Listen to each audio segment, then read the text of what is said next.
Karibu katika Jambo Tanzania siku ya leo mtazamaji, ya tarehe 9 mwezi Februari. Kwa wakazi wa Dar es Salaam, maeneo mengi ya Dar es Salaam leo bwana, tumeamka na baraka, neema ya mvua. Sijajua kwa hapo ulipo wewe mkazi wa Dar es Salaam kwako pakoje? Kwa sababu kuna maeneo mengine watu tumetoka shwari kabisa, lakini maeneo mengine mvua zinanyesha sana.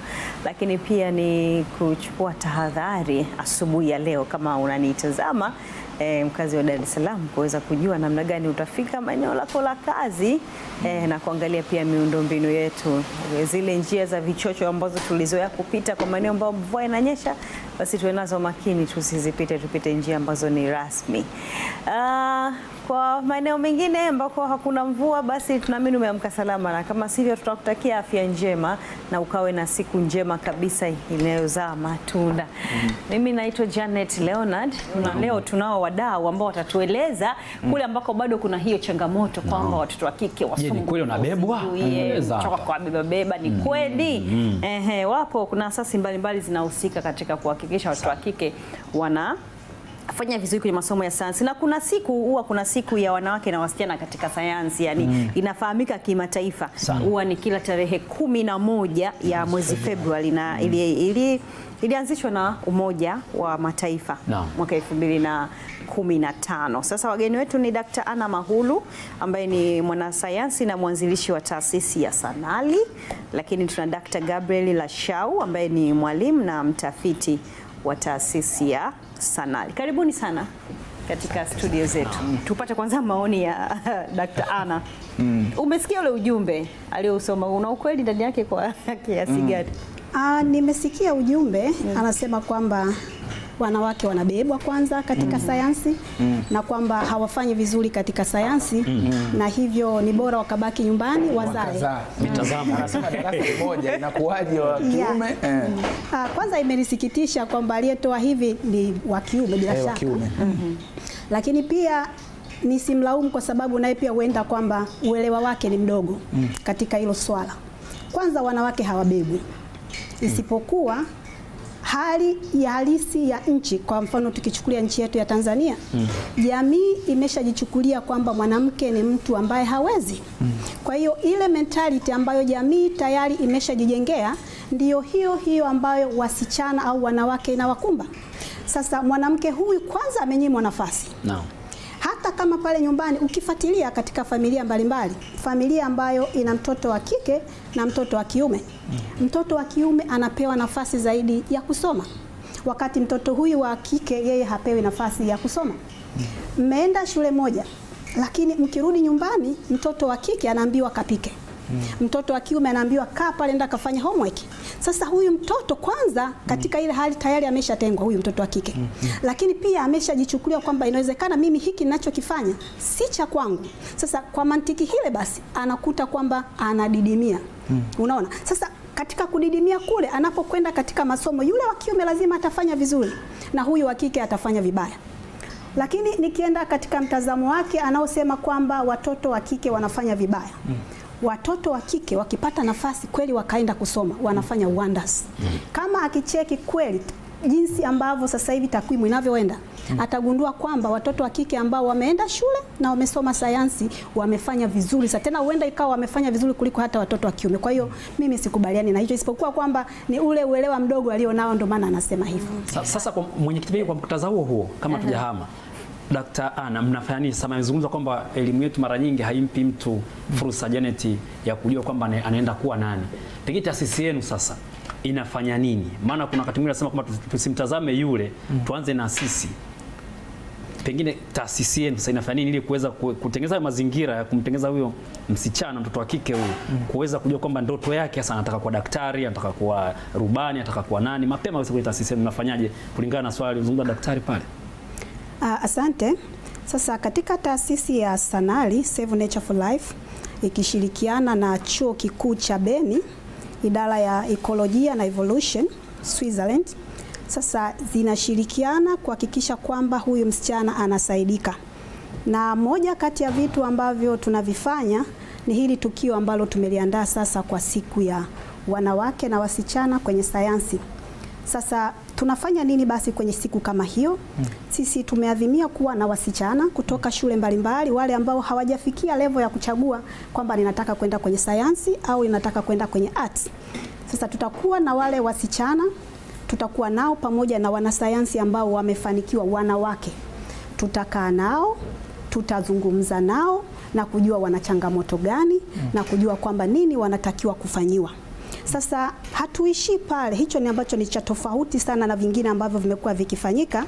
Sasa tukisha kanao tukasikiza changamoto ambazo zingine tayari tunazifahamu, tutaondoka pale wale wote, kwa sababu kutakuwa kuna wanawake wanasayansi wa Tanzania zaidi ya 15 katika lile tukio ambao litakuwa na wanafunzi kama 600. Kwa hiyo tukitoka pale sisi tunakuwa available kwa wale watoto, tunawamenta, tunawaongoza kuhakikisha kwamba hawapotezi mwelekeo wao. Kwa hiyo kama wanataka kuwa watu fulani, na maana watawasiliana na sisi, tutakuwa tunawaongoza hatua kwa hatua.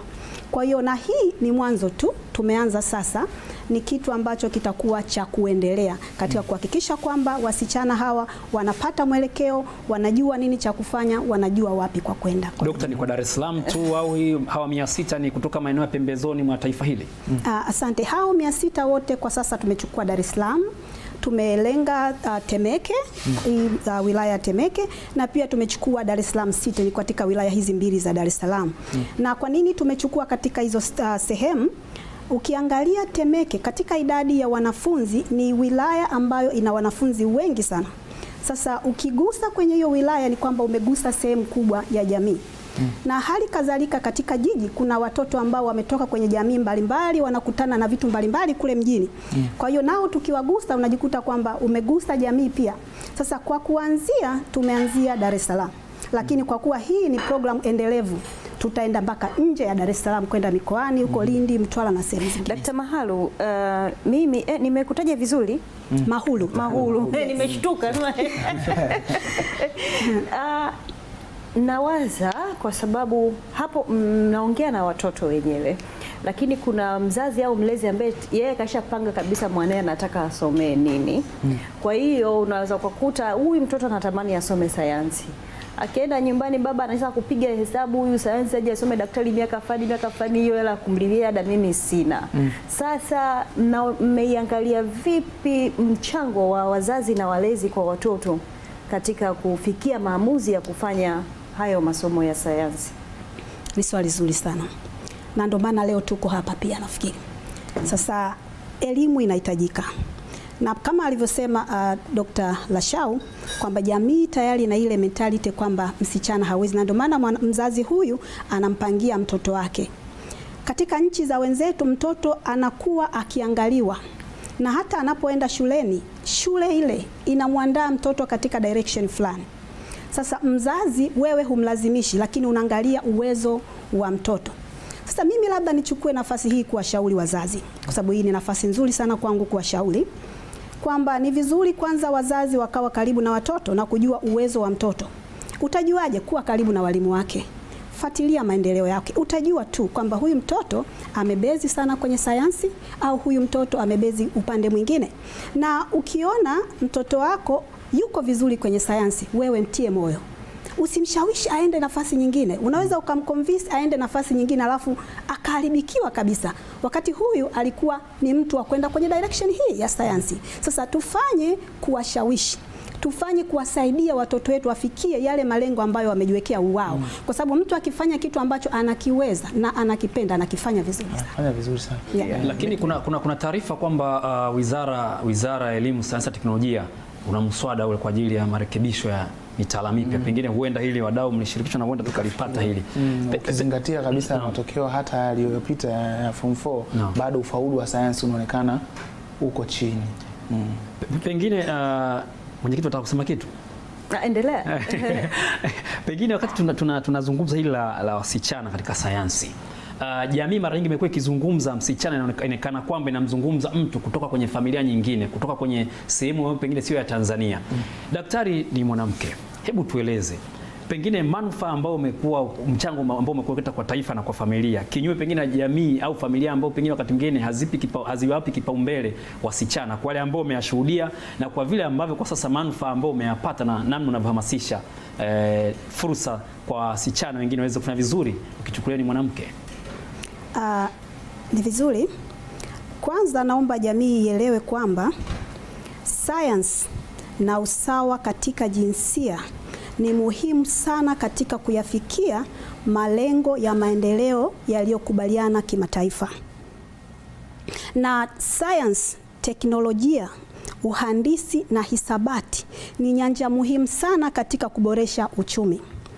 Lakini kwa bahati mbaya sana, nchi nyingi duniani hazijafikia au hazijaweza kufikia usawa wa kijinsia katika sayansi. Naomba tujue kwamba huu utofauti haupo Tanzania tu, ni utofauti ambao upo duniani kote. Lakini nafarijika kwamba kuna njia au kuna mbinu au kuna vitu ambavyo vinafanyika ili kuweza kuleta sasa kuongeza idadi ya hao wanawake. Kwa nini tunafanya hivyo? Umeniuliza kwamba kwa nini wanawake hivyo na kuna faida gani?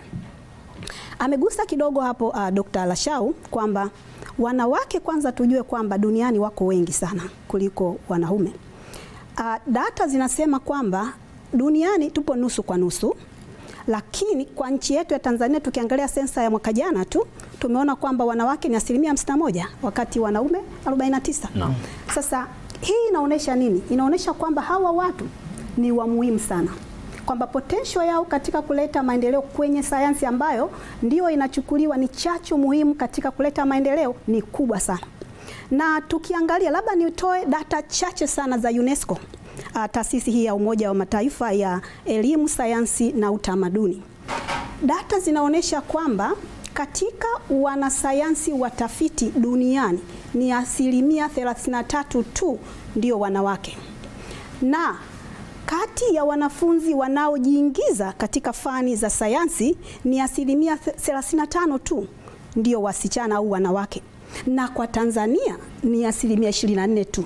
Sasa hebu angalie kwamba Tanzania tuna asilimia kubwa ya wanawake lakini au wasichana, lakini hawa ni wachache sana katika sayansi ambayo ndio tunaichukulia ni ya muhimu sana katika kuleta maendeleo. Sasa nini impact yake? Sasa hawa ambao ni wa muhimu sana katika kuleta maendeleo wako nyuma. Wale ambao, sisemi kwamba wanaume hawana umuhimu, hapana. Lakini lengo ni kwamba hawa walio wengi wakiachwa nyuma, ina maana maendeleo hayatapatikana kirahisi. Yanachelewa. Hivyo hivyo. Sasa tukiwaweka mbele, na sasa hivi kwa mwaka huu kwa mfano siku ya kimataifa ya wanawake na wasichana kwenye sayansi inasema kwamba focus yake ni kumleta mbele kila mtu katika kuhakikisha kwamba tunafikia maendeleo endelevu. Sasa kama focus ni hiyo ya kumpeleka mbele kila mtu, basi huyu mwanamke naye asonge mbele ili tuweze kupata maendeleo endelevu. Hiyo ndio ya kusema kwamba tukimwacha nyuma maendeleo yatachelewa. Daktari, mimi nakumbuka hadithi ya Chami, sijui kama mnaikumbuka, ya mjukuu wa Rais Samia Suluhu Hassan, ambaye yule mtoto wa kiume yeye ikitokea changamoto yoyote sijui simu nini atapelekewa. Chami anaelewa sana. Imesumbua simu. Lakini huyu mtoto wa kike sasa mwingine atapewa mdoli wa rangi ya pinki nini asuke pale na ndivyo tunavyowakuza watoto wetu. Mtoto wa kiume tunampatia vitu ambavyo vinahitaji afikirie sana. Hata hizi iPad ukienda kwenye familia ambazo zimeendelea utakuta mtoto wa kiume ndio amepewa. Mtoto wa kike atakuwa amepewa kamdoli fulani hivi ambako yani hakahitaji kufikirisha sana kusukasuka na nini. Hasa taasisi kama za kwenu sijajua hili mmeliangalia kwa sehemu gani kuhakikisha huyu mtoto tangu akiwa mdogo anaandaliwa akili yake kujenga kitu kinachoitwa utafiti ndani yake? Ni swali zuri sana na nimependa kwamba umeliweka wazi hii katika jamii. Malezi ambayo tunawapa watoto wetu ni yana msingi sana katika kesho yake. Sasa katika taasisi ya Sanali kwa mfano, sisi katika projects mbalimbali ambazo tunafanya sana na wanawake na watoto wadogo, kwa mfano wa shule ya msingi wale kabisa, hata chekechea. Kuna project moja ilikuwa ni ya uhifadhi, kuangalia mazingira, kwa sababu tunahitaji sana mazingira yatunzwe, maliasili, kwa sababu maliasili ni muhimu sana katika maendeleo, na bila hayo ina maana maisha hakuna. Sasa katika kufanya kazi kwetu, kwanza tunamlenga mama. Iwe wazi kabisa, tunaelewa kabisa kwamba mama akibadilika, akielimika, huyu kila kitu nyumbani kimebadilika. Huo ni ukweli kabisa, ninakupa. Sasa kwenye ile jamii tunayofanya nayo kazi, tunamwelimisha sana huyu mwanamke kwamba ni vizuri kwenda katika direction hii hata katika malezi yako, au pale nyumbani. Kwa mfano kama tukisemea swala la mazingira, kwamba pale nyumbani labda unatafuta kuni, tunaboresha labda kwamba badala ya kutumia kuni nyingi labda utumie jiko ambalo ni zuri. Sasa akifanya vile, yule mama anaingiza knowledge. Watoto nao, wanafunzi labda wale wa shule ya msingi, tunakuwa nao tunawaelimisha, na tunapokuwa tunatoa elimu, ina mama yule mama anaingiza kitu katika akili yake. Sasa tunalenga sana sana kumbadilisha mwanamke ambaye ndiye anakaa muda mrefu sana na huyu mama, na tunaamini mwanamke huyu akibadilika, jamii imebadilika. Dkt. Mahalu, ndani ya sekunde 15 tukumbushe eneo litafanyika wapi na watu watashiriki kwa namna gani, ambaye atataka kwenda kushiriki, na ni siku gani hasa, muda gani, saa ngapi mpaka saa ngapi? Asante. Tutafanyia tukio letu ndani ya uwanja wa Taifa ule mkubwa. Kuna ukumbi mle ndani, kwa hiyo mle ndimo watu tutakusanyika. Tutakuwa na hao wanafunzi na tutakuwa na wanasayansi. Shughuli yetu itaanza saa 6:30 mpaka kwenye saa 10:30. Tutakuwa na mambo mbalimbali, tutakuwa na hao wanasayansi watakuwa wanaongea, lakini pia tutakuwa na maonesho.